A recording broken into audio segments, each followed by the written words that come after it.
Bismillahirrahmanirrahim. Dear students, we are going to start the second session, and in this session we will discuss the elements of bureaucracy. बेटा, आपको याद है previous session में हमने bureaucracy की बात की थी, यानी जो ऑर्गेनाइजेशन होती है उसकी इंटरनल स्ट्रक्चर, जो स्केलेटन होती है, जैसे इंसान के बॉडी के स्केलेटन होती है, ढांचा होता है, तो वही ढांचा किसी ऑर्गेनाइजेशन का हो तो उस ढांचे को हम ब्यूरोक्रेसी के नाम से जानते हैं। आपको पता होता है कुछ हड्डियां ज्यादा इंपॉर्टेंट होती हैं, कुछ हड्डियां कम इंपॉर्टेंट होती हैं, हर हड्डी का अपना अपना काम होता है। ठीक है बेटा, बिल्कुल उसी तरह ब्यूरोक्रेसी में भी कुछ ऑफिसेज होते हैं, कुछ ऑफिसेज होती हैं बहुत ज्यादा इंपॉर्टेंट होती हैं, कुछ कम इंपॉर्टेंट होती हैं, हर ऑफिस का अपना अपना काम होता है।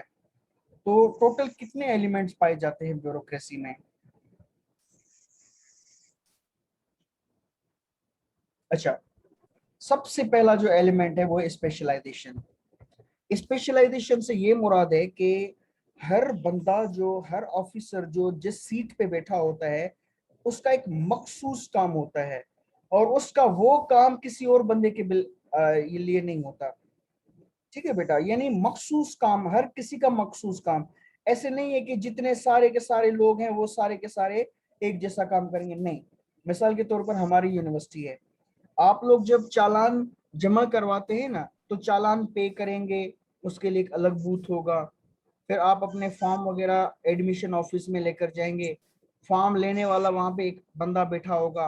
अब वो सिर्फ एक बंदा होगा जो, या दो बंदे होंगे जो वही काम कर रहे होंगे। वो फॉर्म फिर रिकॉर्ड करने के लिए कंप्यूटर वाला कोई और बंदा बैठा होगा, उसका वही मखसूस काम होगा। वो फॉर्म नहीं लेगा, वो सिर्फ फॉर्म की एंट्री करेगा। उसके बाद आप लोगों से इंटरव्यू लेने वाले कुछ और होंगे, आप लोगों की टेस्ट कंडक्ट करवाने के लिए कुछ और होंगे। ठीक है बेटा, और आपकी टेस्ट चेक करने वाले कुछ और होंगे, आपका इंटरव्यू लेने वाले कुछ और होंगे, आपको पढ़ाने वाले कुछ और होंगे, आपके पेपर चेक करने वाले कोई और होंगे। तो हर काम के लिए एक मखसूस बंदा होगा, और उस मखसूस बंदे का सिर्फ और सिर्फ वही एक काम होगा, वो कोई और काम नहीं करेगा। दूसरा इसका मैं आपको मिसाल देता हूं, एक मिनट।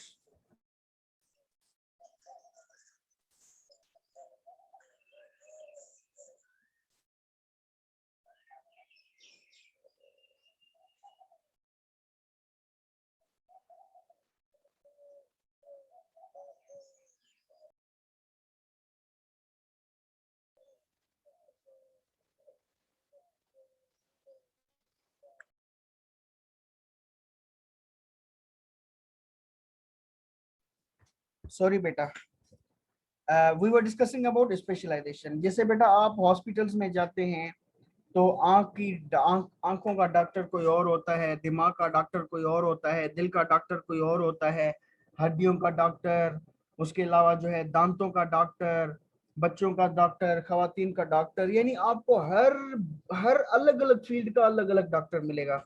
तो बेटा बिल्कुल उसी तरह ये जो ऑर्गेनाइजेशन की ब्यूरोक्रेसी होती है, ब्यूरोक्रेसी में हर छोटे छोटे काम के लिए एक अलग अलग अफसर होगा, और वो अफसर सिर्फ और सिर्फ वो एक ही काम कर रहा होगा, उस एक काम के अलावा कोई और काम वो नहीं कर रहा होगा। तो इसको हम कहते हैं specialisation. Our ancestors spent most of their time looking for food and finding shelter। यानी हमारे जो बड़े हुआ करते थे, यानी सदियों पहले जो हमारे एंसेस्टर्स हुआ करते थे, उनका मोस्टली काम क्या होता था? वो सारा दिन सिर्फ और सिर्फ यानी कि फूड की तलाश में रहते थे, और कहाँ पे रहना है, कहाँ पे सर छुपाना है, ये चीजें वो ढूंढते रहते थे। उनको और कोई काम होता ही नहीं था। Bureaucracy by contrast assigns individuals highly specialized jobs. लेकिन अभी ब्यूरोक्रेसी में आप देखेंगे तो वो क्या करती है, लोगों को बहुत ही ज्यादा स्पेशलाइज्ड टास्क देती है, यानी बहुत ही ज्यादा मखसूस काम देती है। ठीक है बेटा, तो इसको हम कहते हैं स्पेशलाइजेशन। सबसे पहला एलिमेंट क्या है ब्यूरोक्रेसी का? स्पेशलाइजेशन, यानी हर बंदे का अलग अलग और अपना अपना मखसूस काम, और वो काम कोई और ना करता हो। सेकंड बेटा, दूसरा एलिमेंट है हायरार्की ऑफ ऑफिसेस। बेटा हायरार्की क्या है? हायरार्की बेटा, जैसे आप लोगों ने सीढ़ी देखी होगी, ठीक है, सीढ़ी, उसमें लेडर्स होते हैं, उसमें लेडर्स होते हैं, कुछ नीचे वाले होते हैं, कुछ दरमियान वाले होते हैं, कुछ सबसे ऊपर वाले होते हैं। ठीक है बेटा। तो बिल्कुल उसी तरह हायरार्की ऑफ ऑफिसेस पाई जाती है ब्यूरोक्रेसी में। यानी कि अगर हम पुलिस की बात करें तो सबसे टॉप पर आपको आईजी सिंध, आईजी की यानी ऑफिस मिलेगी बेटा। दरमियान में जो बच्चों की माइक खुली जाती है वो डिस्टरबेंस बहुत क्रिएट करते हैं। अजमत बीबी। अच्छा, हम पुलिस की मिसाल ले रहे थे। सबसे टॉप पर आईजी की ऑफिस होती है, इंस्पेक्टर जनरल। उसके बाद डीआईजी की नीचे होती है। डीआईजी के नीचे जो है वो यानी डीपीओ होते हैं। डीपीओ के नीचे एसएसपी एएसपी होते हैं। एएसपी के नीचे डीएसपी होते हैं। डीएसपी के नीचे यानी एसएचओ होते हैं। तो आप देखेंगे ऊपर से नीचे तक यानी अफसर होंगे, और हर हर लीडर के बाद जो नीचे वाला अफसर होगा उसका ग्रेड कम होगा, और ऊपर जितना आप ऊपर जाएंगे तो हर अफसर का ग्रेड ज्यादा होता जाएगा। अब जो एक एसएचओ होता है वो सिर्फ एक पुलिस स्टेशन को देखता है, एक छोटे से इलाके को देखता है, लेकिन जो आईजी होता है वो पूरे प्रोविंस को देखता है। तो ये है hierarchy of offices. Bureaucracies arrange workers in a vertical ranking. Vertical यानी ऊपर से नीचे तक एक रैंकिंग बनाई जाती है, और फिर अनइक्वल स्टेटस होता है वो। Each person is thus supervised by someone higher up. और हर नीचे वाला सुपरवाइज किया जाता है उससे ऊपर वाले की तरफ से। आईजी जो है वो डीआईजीज को सुपरवाइज करते हैं, और जो डीआईजीज हैं वो यानी जो आरपीओज होते हैं उनको सुपरवाइज करते हैं, या आप यूं समझिए डीपीओज को सुपरवाइज करते हैं। और डीपीओज जो है वो एसएचओज को सुपरवाइज करते हैं, डीएसपीज को सुपरवाइज करते हैं। और जो एसएचओज होते हैं वो एएसआईज एंड कांस्टेबल्स को सुपरवाइज करते हैं। तो हर ऊपर वाला अपने नीचे वाले ऑफिसर्स को सुपरवाइज करता है और उनकी परफॉर्मेंस देखता है। इसीलिए बेटा आपने देखा होगा कि जो नीचे वाले अफसर्स हैं हमेशा डरे रहते हैं ऊपर वाले अफसर से। Usually with few people at the top and many at the bottom, bureaucratic organizations take the form of a pyramid. बेटा पैरामिड आपने देखा होगा। पैरामिड नीचे से बेस उसका बहुत बड़ा होता है, और फिर जैसे जैसे ऊपर जाता है तो यानी बहुत ही ज्यादा पतला होता जाता है। आपने तिकोना देखा ना, तिकोना ट्रायंगल, तो बिल्कुल उस ट्रायंगल की तरह होता है। यानी नीचे बेस उसका बहुत ज्यादा यानी एक्सपेंडेड होता है, और उसकी जो टॉप है बहुत ज्यादा शार्प होती है। तो बिल्कुल उसी तरह आप टॉप पे जाएंगे तो आपको एक बंदा बैठा दिखाई देगा, आईजी। और फिर जितना आप नीचे आते जाएंगे, आईजी के नीचे डीआईजीज वो कुछ ज्यादा होंगे, 5 8 या 10 डीआईजीज होंगे। उसके बाद डीपीओज होंगे तो डीपीएस 40 50 होंगे या उससे भी ज्यादा। और फिर एएसपी होंगे तो 100 से ज्यादा होंगे। डीएसपी होंगे तो 200 300 से ज्यादा होंगे।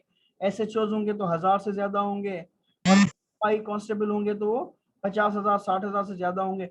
तो जितना आप नीचे आएंगे तो उतने तादाद ज्यादा होती जाएगी, जितना आप ऊपर चलते जाएंगे तो आप तादाद आपको कम होती मिलेगी।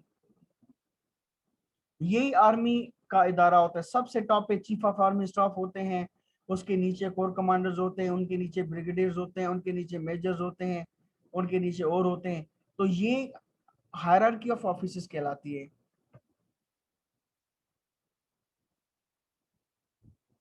रूल्स एंड रेगुलेशन बेटा तीसरा element, rules and regulation. Rationally enacted rules and regulations guide a bureaucracies operation. यानी ब्यूरोक्रेसी काम कैसे करती है, पुलिस काम कैसे करती है, कानून के हिसाब से करती है, रूल्स रेगुलेशन के हिसाब से करती है। हर अफसर के सामने उसको बताए जाते हैं कि बेटा आपको किस तरह से काम करना है। अपना उसूल होंगे, आपके जवाबित होंगे, कायदे होंगे, उनके हिसाब से आपको काम करना है। ऐसे नहीं है कि कोई जो है वो आईजीआई और डीआईजी को थप्पड़े मारना शुरू कर दे। नहीं, वो थप्पड़े नहीं मार सकता। वो ज्यादा से ज्यादा उसको नौकरी से निकाल सकता है, या ज्यादा से ज्यादा वो शोकाज दे सकता है। ठीक है बेटा। तो वो किस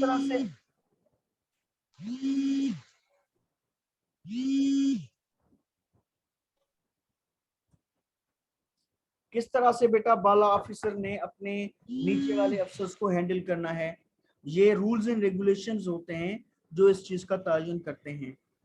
हेलो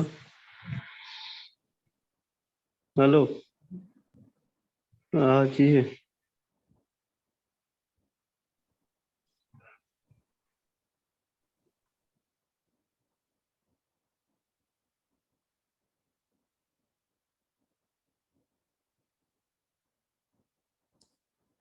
अच्छा बेटा, ideally a bureaucracy seeks to operate in a completely predictable way, यानी ब्यूरोक्रेसी जो होती है उसमें प्रिडिक्शन का एलिमेंट भी पाया जाता है। क्यों प्रिडिक्शन का एलिमेंट पाया जाता है बेटा? रूल्स रेगुलेशन की वजह से। आपको पहले से पता होता है कि मिसाल के तौर पर अगर यूनिवर्सिटी में बच्चे लड़ेंगे तो जो कमेटी होगी, डिसिप्लिन कमेटी होगी, वो बच्चों को यूनिवर्सिटी से निकाल देगी। तो आपको पता होगा क्योंकि ये कानून है कि भाई अगर लोग स्टूडेंट्स एक दूसरे से यहाँ पे लड़ेंगे, एक दूसरे को नुकसान पहुंचाएंगे, तो उसका नतीजा क्या निकलेगा? उनको पनिशमेंट मिलेगी, उनको जो वो यूनिवर्सिटी से निकाल दिया जाएगा। तो पहले से जानते, क्यों जानते पहले से? क्योंकि रूल्स रेगुलेशन की वजह से।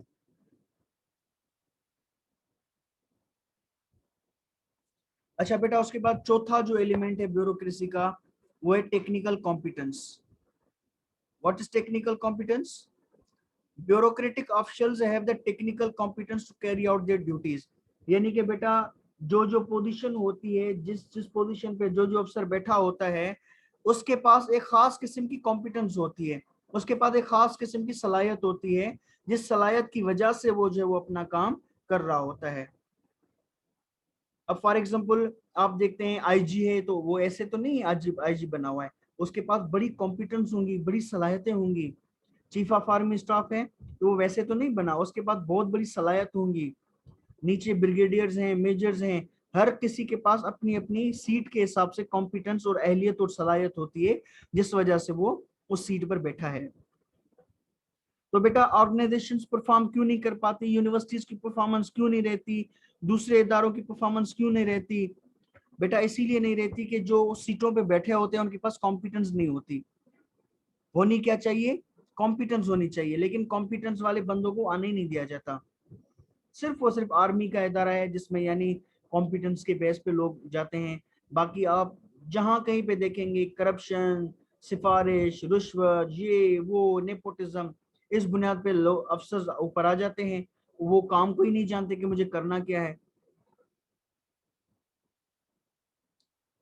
Bureaucracies typically hire new members according to set standards and then monitor their performance. यानी ब्यूरोक्रेसी में अब फॉर एग्जांपल नए मेंबर्स कैसे आते हैं बेटा? आपको पता होगा कि ये जो सीएसएस अफसर्स होते हैं वो किस तरह से यानी भर्ती किए जाते हैं। उनके लिए कमीशन कंडक्ट किया जाता है, उनके लिए टेस्ट होता है, पेपर देने पड़ते हैं, फिर उनका इंटरव्यू होता है, साइकोलॉजिकल टेस्ट होते हैं उनके, फिर जाके उनको यानी कि वो पोजीशन दी जाती है। मैं बड़ी ऑर्गेनाइजेशन यानी सीएसएस की बात कर रहा हूँ। अच्छा, तो बेटा कुछ स्टैंडर्ड्स होते हैं, उन स्टैंडर्ड्स के हिसाब से नए मेंबर्स को रिक्रूट किया जाता है। और उसके बाद मॉनिटर देयर परफॉर्मेंस, यानी उनको रखने के बाद उनकी परफॉर्मेंस को मॉनिटर किया जाता है कि फला बंदे को जो हमने रखा उसकी परफॉर्मेंस क्या है। तो बेटा हमारी नॉर्मली जो ऑर्गेनाइजेशंस हैं, एजुकेशन की मिसाल ले ले, मिसाल के तौर पर आप देखेंगे टीचर्स पढ़ाने ही नहीं जाते, घर बैठे होते हैं, घर बैठे तनख्वाह खा रहे होते हैं, पर बच्चों को पढ़ाने स्कूल नहीं जाते। अच्छा क्यों नहीं जाते? ऊपर जो ईडीओ बैठा है, अफसर बैठा है, ऊपर जो बैठा है वो पैसे देकर बैठा है और उसको पैसे लेने हैं। अब वो उसके पास कॉम्पिटेंस नहीं है तो वो किस तरह से वहां उनसे काम लेगा? और फिर जो यानी कि उन जो टीचर्स हैं, आया कोई पढ़ाने जाता है नहीं जाता, उनको कोई पूछने वाला नहीं होता, उनकी परफॉर्मेंस को कोई देखने वाला नहीं होता, तो फिर टीचर्स भी अपनी मनमानी करते हैं, वो पढ़ाते ही नहीं है। ठीक है बेटा, तो ये सारी चीजें आपकी ऑर्गेनाइजेशन को नाकाम करती हैं क्योंकि आपकी परफॉर्मेंस को मॉनिटर नहीं किया जाता, आपके पास कॉम्पिटेंस नहीं होती। Such impersonal evaluation contrasts with the ancient custom of favoring relatives, whatever their talents over strangers. यानी कि बेटा अब ये तो ब्यूरोक्रेसी में होता है कि आप टैलेंट देकर, कॉम्पिटेंस देकर फिर आप लोगों को पोजीशन पे देते हैं। आइडियली, हम आइडियली बात कर रहे हैं, जो डेवलप कंट्रीज में, चाइना में, जापान में, अमेरिका में ये प्रैक्टिसेस होती है, लेकिन हम जैसे गरीब ममालिक में ये चीजें सिर्फ किताबों की हद तक होती हैं, अमली तौर पर इन चीजों पर हमारे पास अमल ही नहीं होता। ठीक है बेटा, तो ब्यूरोक्रेसी में क्या होता है? मेरिट होती है, आपके टैलेंट को देखा जाता है, उस हिसाब से आपको पोजीशन मिलती है। लेकिन ट्रेडिशनली एंशियंट टाइम्स में क्या होता था कि आप अपने अपनों को प्रेफर करते थे। और हमारे हमारे ममालिक, तरक्की याफ्ता ममालिक जैसे पाकिस्तान है, उनमें अभी तक वो पुराने वाले रस्म और रिवाज चल रही है कि अपनों को यानी फेवर करना, टैलेंट को देखना बल्कि अपनों को फेवर करना।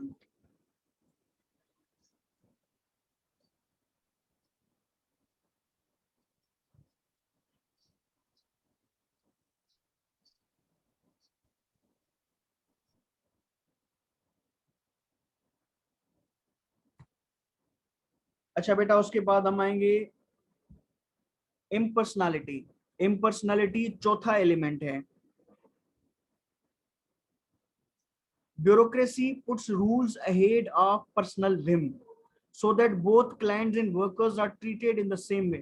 बेटा इम्पर्सनैलिटी क्या है? इम्पर्सनैलिटी ये है कि सामने वाला बंदा जो कुर्सी पे बैठा है, वो चाहे वाइस चांसलर हो, वो चाहे एमएस का हॉस्पिटल का एमएस हो, या कोई भी हो, मैनेजर हो, बेटा वो एज अ पर्सन वहां पे नहीं है, वो इम्पर्सन है।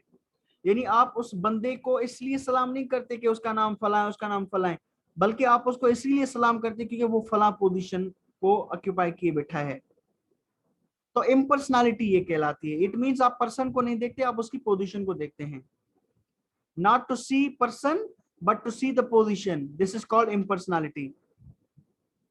और फिर वहां पे जो लोग आते हैं उनके लिए वो पर्सन नहीं होते। आप फॉर एग्जाम्पल स्टूडेंट है हमारे यहाँ, तो आप as a student as a person नहीं है, आप एज ए स्टूडेंट है, इसीलिए वी वैल्यू यू। आपको हम किस वजह से वैल्यू देते हैं? आपके स्टेटस स्टूडेंट की वजह से। तो ये इम्पर्सनालिटी कहलाती है कि सामने कौन है हम चेहरा नहीं देखते बल्कि परफॉर्मेंस देखते हैं। चेहरे को ना देखना बल्कि परफॉर्मेंस को देखना, ये इम्पर्सनालिटी कहलाती है। तो बेटा हमारे इदारों की जो वीक परफॉर्मेंस है उसकी एक वजह ये भी है कि इम्पर्सनालिटी की कमी है। हमारे यहाँ चेहरे को ज्यादा देखा जाता है। From this impersonal approach comes the commonplace image of the faceless bureaucrat. बेटा फेसलेस ब्यूरोक्रेट क्या कहलाते हैं? किस चीज को कहते हैं? यानी जो ब्यूरोक्रेट होता है, आप यूं समझो उसका कोई चेहरा ही नहीं होता, ना वो किसी को पहचानता है ना उसे कोई और पहचानता है। ब्यूरोक्रेट, असल ब्यूरोक्रेट वही होता है।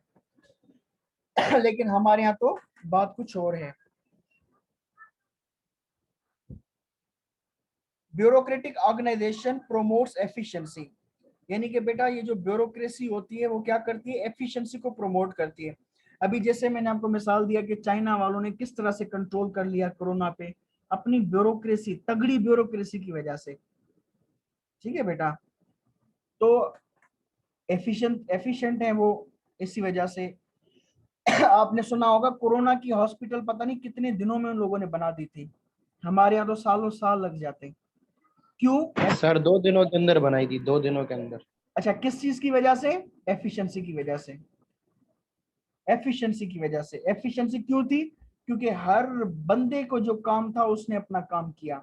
6 के 6 एलिमेंट्स उनकी ऑर्गेनाइजेशन में पाई जाते हैं। अच्छा, एफिशिएंसी कैसे प्रमोट होती है? By carefully hiring workers. यानी ऐसे ही नहीं, आप एरे गैरे को आप उठाते और ऑर्गेनाइजेशन में भर्ती करते जाएंगे तो कचरा जमा हो जाएगा। आप क्या करते हैं? पूरे प्रोसेस से गुजारते हैं। हमारी एजुकेशन देखिए तबाह हुई पड़ी है। क्यों तबाह हुई पड़ी? आप अपने ऑर्गेनाइजेशन को देखें, एजुकेशनल ऑर्गेनाइजेशन को देखें, मुख्तलिफ डिपार्टमेंट्स को देखें, वहां पे किस तरह के अफसर बैठे हैं। दिमाग ही नहीं उनका, क्रिएटिविटी नहीं है उनके पास, आइडियाज नहीं है कैसे बेहतर किया जाए, सिर्फ पोजीशंस को ऑक्यूपाई किए बैठे हैं। ठीक है बेटा, तो हम ठीक, हमारा प्रोसेस ही ठीक नहीं है लोगों को हायर करने का। जब जाते हैं इंटरव्यू देने, हाँ भाई पाकिस्तान कब आजाद हुआ था, कायदे आज़म के 14 नुकात क्या है, भाई इनसे इसकी टैलेंट का कैसे पता चल सकता है?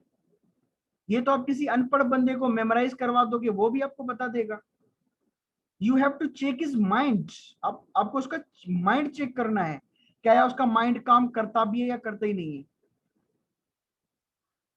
And limiting the unpredictable effects of personal taste and opinion.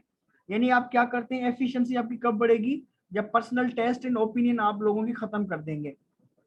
यानी for example, if I am अफसर, मैं अगर अफसर हूं तो मैं क्या करूंगा?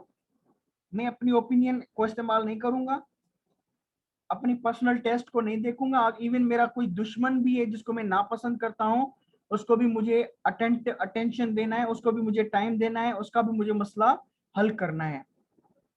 ठीक है बेटा, तो ये होता है लोगों के पर्सनल विम्स को कर्टेल करना, लोगों की ओपिनियन को कर्टेल करना, तब जाकर ये एफिशिएंट बन जाती है। लेकिन बेटा आप अगर हमारी ऑफिस में जाएंगे, हमारी ब्यूरोक्रेसी का हाल देखेंगे, तो किसी भी अफसर की ऑफिस में जाएंगे तो ये आपको एक वडेरी की औताक महसूस होगी। जैसे हमारे यहाँ से हमारे सिंधी जो होते हैं ना, वहां पे वडेरे की औताक होती है। तो इस तरह से एक हर ऑफिस आपको एक वडेरी की औताक, चौधरी की औताक, जागीरदार की औताक आपको फील होगी, जहाँ पे वो अपनी यानी रियासत समझकर लोगों को अपना महकूम समझकर लोगों से डील कर रहा होता है। हकीकतन क्या होता है, ब्यूरोक्रेट जो होता है वो लोगों का नौकर होता है, लोगों के मसले हल करने के लिए वहां पे बैठा होता है, लेकिन वो वहां पे अपनी बादशाहत कायम किए बैठा होता है। क्यों बादशाहत कायम किए बैठा होता है? क्योंकि बेटा चेक एंड बैलेंस नहीं होता, मॉनिटरिंग नहीं होती। अगर मॉनिटरिंग होती, रूल्स रेगुलेशन को फॉलो किया जाता, कॉम्पिटेंस होती, ठीक है बेटा, स्पेशलाइजेशन होती, हायरार्की ऑफ ऑफिसेज होती, ये 6 के 6 उसूल अगर इम्प्लीमेंट होते तो वो बंदा इस तरह की हरकतें बिल्कुल भी नहीं करता। जी बेटा, कोई सवाल या कोई बात ऐड करना चाह रहे होंगे आप? हेलो जी सर। Sir no sir. जी। अच्छा चलें बेटा, अगर नहीं है तो फिर हम सेशन को एंड करते हैं और इंशाल्लाह तीसरे सेशन में हम मिलते हैं 5 मिनट के बाद। ये आखिरी सेशन होगा हमारा। सर मेरा एक सवाल है। जी बेटा। सर आपने बोला कि ये ब्यूरोक्रेसी के 6 एलिमेंट है, सही। तो मैं नोट करता गया हूँ, मगर यहाँ पे जो एक स्पेशलाइजेशन, हायरार्की ऑफ ऑफिसेस, ये 2, नंबर 3 पे rules and regulation, 3 and number 4 पे टेक्निकल कॉम्पिटेंस, और नंबर 5 है इम्पर्सनैलिटी। ये तो 5 हो गए ना? अच्छा 5 है तो फिर 5 ही होंगे बेटा। अच्छा। अच्छा सर, एक और बात मैं ऐड करना चाहूंगा। जी। जैसे कि आपने बताया कि अच्छा एक ब्यूरोक्रेट जो जो एक होते हैं वो सो। एक मिनट बेटा। नंबर 1 जी हाँ। Specialization, number 2 hierarchy of offices, number 3 जी हाँ। रूल्स एंड रेगुलेशन, जी नंबर हाँ। 4 टेक्निकल कॉम्पिटेंस, जी हाँ। नंबर और 5 पर्सनालिटी। जी हाँ। चले चले ठीक है बेटा। हाँ जी। हाँ सर, मैं एक बात ऐड करना चाहूँ। जैसे कि आपने बताया ब्यूरोक्रेट जो होते हैं वो आवाम के जो है सो सर्वेंट होते हैं। तो वाकई में हमने पीएस पढ़ी थी, तो उसमें कायद अज़म ने बिल्कुल क्लियर किया था कि जब आज़ाद हुआ था कि you are not any, you are only servant of public. मगर यहाँ पे सर वाकई में जो है सो किस्सा उपता है, जी बेटा वो उल्टा किस्सा है। हाँ उल्टा किस्सा है यहाँ पर। जैसे कि हमारा जो तो कोई ब्यूरोक्रेट्स होता है तो वो सारे मुल्क को चला जाता है। इवन यहाँ तक कि प्राइम मिनिस्टर को पता नहीं होता कि क्या हो रहा है क्या नहीं हो रहा, मगर ब्यूरोक्रेट्स को सब पता होता है, तो वही चला रहे होते हैं। तो यहाँ पर और जो हमारे अवाम जो उसका जूस निकाल रहे हैं। जी बेटा बिल्कुल बिल्कुल। जी असल में ये एक रिया अपनी यानी फिरौन फिरौन बन के बैठे होते हैं ना, उनको पावर होता है, पूरा पावर होता है, फिर वो लोग वो अपने आप की यानी वो पूजा करवाते हैं लोगों से। इस कदर उनके अंदर तकब्बुर, इस कदर उनके अंदर गुरूर आ जाता है। ठीक है बेटा। लेकिन इन लोगों के दरमियान अच्छे अच्छे लोग भी हैं, अच्छे अच्छे अफसर भी हैं, जो बड़े ईमानदारी के साथ अपना काम करते हैं, तो उनकी बड़ी रेपुटेशन बन जाती है, उनकी बड़ी रिस्पेक्ट बन जाती है। ठीक है बेटा, तो यहाँ पे एक बात मैं ऐड करना चाहूंगा कि आप लोग 4 साल के बाद इस तरफ जा सकते हैं, ब्यूरोक्रेसी की तरफ। अगर अच्छे इरादे लेकर जाएं, अच्छी नीयत लेकर जाएं, तो हम भी बहुत बड़ा फर्क पैदा कर सकते हैं वहां पे जाकर। ठीक है बेटा। इंशाल्लाह सर, बिल्कुल। इंशाल्लाह सर, इंशाल्लाह। Thank you. अच्छा अच्छा बेटा, अब हम ये सेशन एंड करते हैं। इंशाल्लाह 5 मिनट के बाद हम तीसरा सेशन स्टार्ट करेंगे।